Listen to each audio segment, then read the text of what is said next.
જય માતાજી, મારું નામ યજ્ઞેશભાઈ ભટ્ટ। હું અહીંયા આશાપુરા મંદિરે રાજકોટ રાજ પરિવાર સંચાલિત ત્રીજી પેઢી હું પોતે અહીં પૂજારી તરીકે સેવા આપું છું।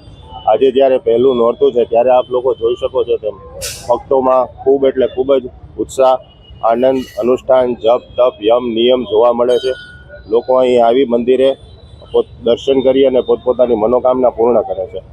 અત્યારે અંદાજિત સવારથી અત્યારે બપોર સુધીના સમયમાં કેટલા લોકો ભાવિ ભક્તો આવી પહોંચ્યા છે અંદાજિત તમારા?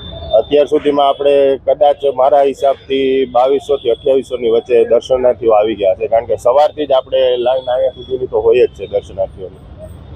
શું કહેશો તમે, આ નોરતાના બધા દિવસે આવી ભીડ રહે છે કે પછી?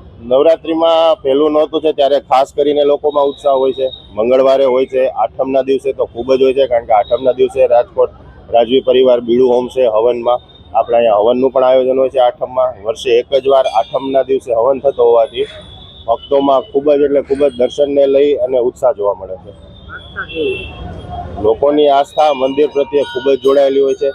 અહીં આપણે અમુક પરિવારો એવા છે કે જે 3-4 પેઢીથી લોકો આવે છે અને નવરાત્રિમાં ખૂબ દૂરથી ચાલીને રાતના 1:30-2 વાગે નીકળી જાય છે, જેથી કરીને અહીં સવારે 5 વાગે પહોંચી શકે અને સવારની આરતીના દર્શનનો લાભ લઈ શકે એવા પણ લોકો આવે છે।